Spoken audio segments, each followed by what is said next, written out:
So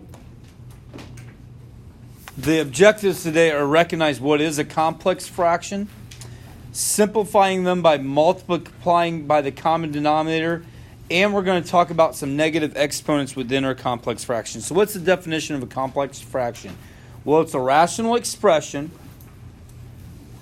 whose numerator, denominator, or both contain rational expressions. So a rational expression means there's a variable in the denominator. So look, I have a rational expression over a rational expression. Now it's a complex fraction. We have all the tools needed to make these work. So now, if I have one that's just a fraction divided by a fraction, guys, so when you hear me say it, fraction divided by a fraction, you multiply by the reciprocal, simplify, and give me the simplified answer. So in this case, when I have 5k over 36m all divided by 15k over 9, I'm going to multiply by the reciprocal, which is 9 over 15k, yes? And then I'm going to look and see, can I simplify, what can I do here?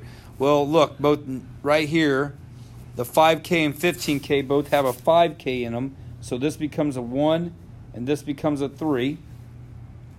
And also 9 over 36 becomes 1 over 4.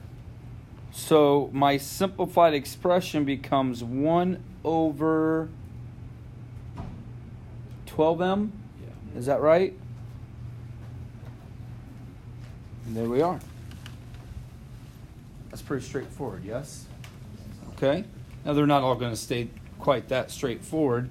So now I have a rational expression over a rational expression, so I have a complex fraction. Now, whenever you have a fraction over a fraction, multiply by the reciprocal.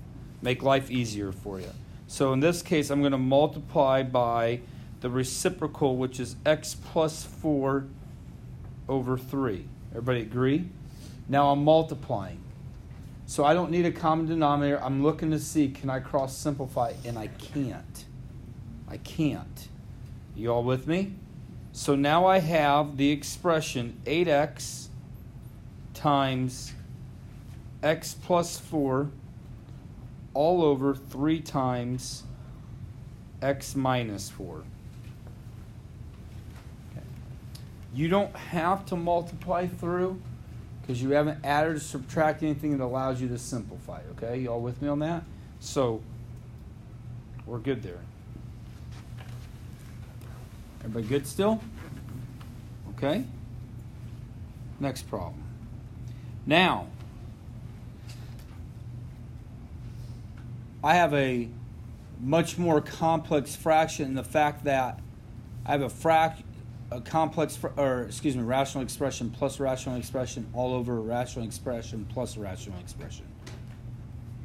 So there's a couple ways to go about doing this one, okay? And it's your choice of whatever works for you. So maybe just watch me do the one and watch me do the other, and then you make the decision what works for you, okay? So if I looked at this one real quick, I would go, okay, the common denominator of just the numerator is what, guys? What would the common denominator of just the top half be? A squared. So this would become 5a plus b over a squared. Agree? Okay, don't write anything yet. So that would become 5a plus b all over a squared. Everybody agree with that? Because this is a pretty straightforward. And the common denominator here would be b squared. So the denominator would become 5a plus b over b squared. And now you have a fraction over a fraction. You'd multiply by the reciprocal. Yes? Okay.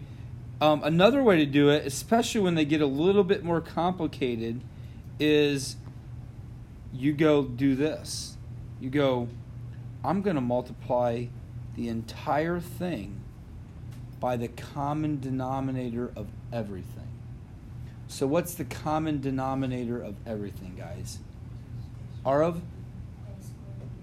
A squared, B squared. Now, as I look at this one, I would multiply that through each part, and I'd cancel. Okay? I think that gets a little bit more complicated for this one. All right? So I'm not going to continue with that. I'm going to go back to my first one. If you guys want to pick up your pencils now and just say, okay, that becomes, what do we say? 5a plus b over a squared. Does that sound right? All over 5a plus b all over b squared. Do you agree with that? And now it works really nice because we're going to multiply by the reciprocal, which is b squared over 5a plus b. Cancels, cancels, simplified answer, b squared over a squared.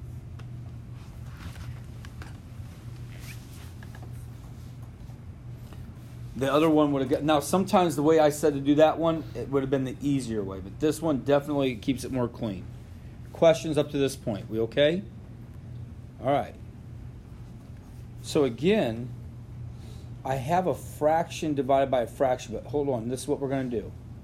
We need a factor. We got all kinds of factoring happening. Would you agree? And things are going to cancel for us. You just know it's going to happen. So let's start with the x cubed plus 27. That's SOAP, right? So let's go off to the side here. That's going to factor into what? X plus 3 times, what's that trinomial left over become? Jacob Thornton, what would that trinomial be? That would be x squared plus, minus 3x Good. plus 9. Nice. And we know that trinomial is not going to factor, okay? And that x squared plus 4x plus 4, Kirsten, what's that going to factor into?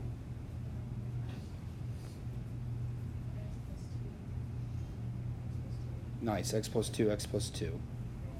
Okay? You guys want to just go ahead and multiply by the reciprocal off to, well, I didn't leave myself a lot of space, did I? Let's see if I can continue out, extend out my bar. And look, everybody look down here. Follow my cursor. Won't this go into the numerator when I multiply by the reciprocal? Yes? So we all know x squared minus 4 factors into what? X plus 2?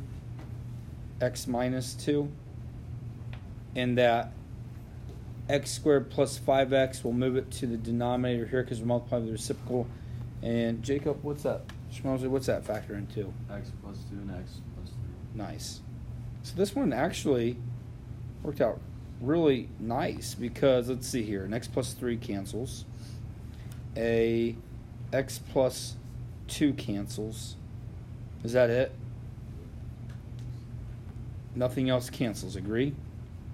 So our answer is x minus 2 times x squared minus 3x plus 9 all over x plus 2, oh, I wrote that wrong, x plus 2 times x plus 2 again. Is that correct? Question. You could, okay, listen, you could multiply through, but why? You could, and it would be correct, but why? It's a lot of extra work. It's correct either way, so why? Okay, that's my suggestion to you. Just stop. We good? All right. Now we have negative exponents. Okay. No worries. How do I rewrite 3x raised to the negative 1 without a negative exponent? Tanner Line, how would I rewrite that?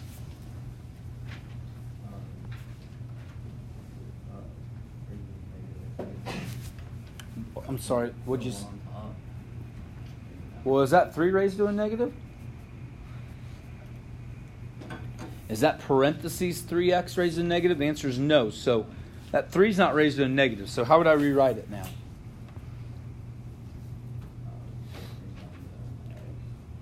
So tell me what's right.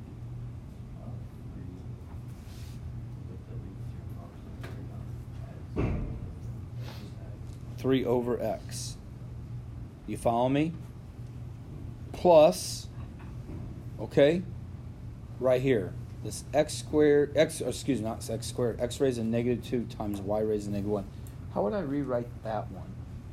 Coin, how would I rewrite that one? Yeah. squared y. Yep, 1 over x squared y.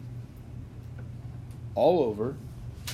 Okay, Andrew, how would I rewrite y raised to negative 2 plus x raised to y raised to negative 1? Go ahead and give me the whole denominator. The whole denominator? Yep. 1 over y squared. Good. Plus x over y. Nice, x over y. You follow me? Now let's change it up this time. Let's do what I said. Let's multiply everything by the common denominator of everything. And the common denominator of everything is what? X squared, y squared? Is everybody agreement on that? And what I'm going to do is, follow my cursor here. I'm going to multiply that through to every part of this complex fraction. So with that being said then, Mr. Wall, what's the first one? It'd be what? 3? X squared y squared. Well, isn't there an x in the denominator? So it'd be 3, X y squared. 3x. That it? Y squared. Y squared. Okay. I'm sorry, I didn't hear you. Plus, Genevieve, what would the next one be? That would be, it would just end up being y. Good. All over. Mr. Riddens, what would the next one be? X squared. Good. And then Dylan, who I'm mad at because he was bullying me earlier today. Sorry. It would be X x cubed y. cubed y. Is everybody in agreement on that? No. Now look how nice. No? Okay. It's not x cubed. It's not?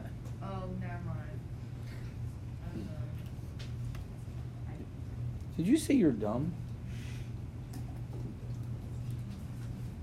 Notice I'm not disagreeing, Taylor. Now, I'm joking. I'm joking. All right, now, guys. Now, doesn't that work out kind of nice that you just got rid of all the denominators?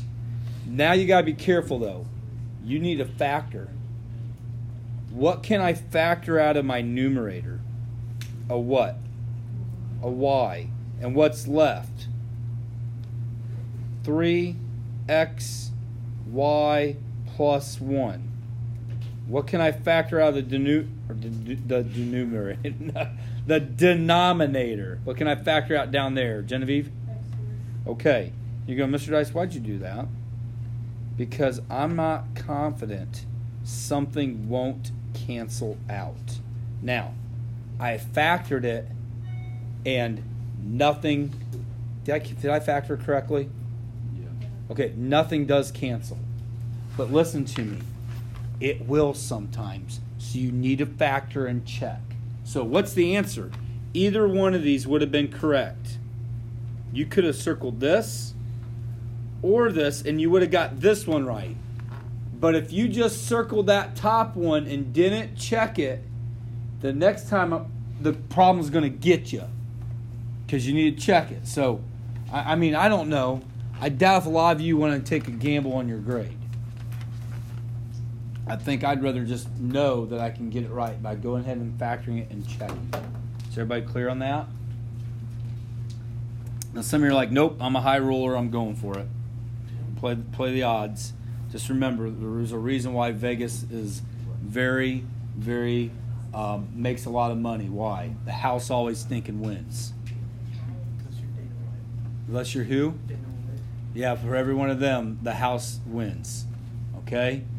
All right, now, how would I rewrite this one? Tanner, here you go, buddy. This is what you were trying to do in the last one. So how would I rewrite that one? There you go, 1 over 3x. And that's minus 2. So let's write minus 2 over 1.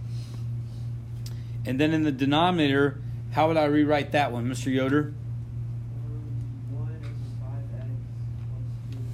plus 2. Man, Yoder, you're not paying. Come on.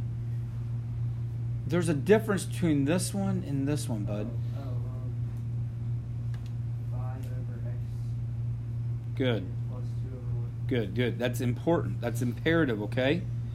All right, let's multiply by the LCD again, which would be, it would be what, guys? 3x squared or 3x? 3x. The least common denominator is 3x. Let's see how this one works out then. That would become 1 minus 6x over 15 plus 6x. Did I do that right? Yeah. Okay. Now nothing factors in the top. What could I factor out of the denominator? 3. I can do that in my head, guys. That's not going to be 1 minus 6x. So it's not. So that's not me gambling. That's me going. If I factor out 3, that would be 5 plus 2x. That doesn't cancel out. That's my answer. Cool? All right. So listen. Look, I got some problems here from the textbook. I also have a worksheet. We're all getting that worksheet finished. It's in Canvas waiting for you and submitted before we leave today. We have 20 plus minutes, okay? So open up the worksheet and let's get that completed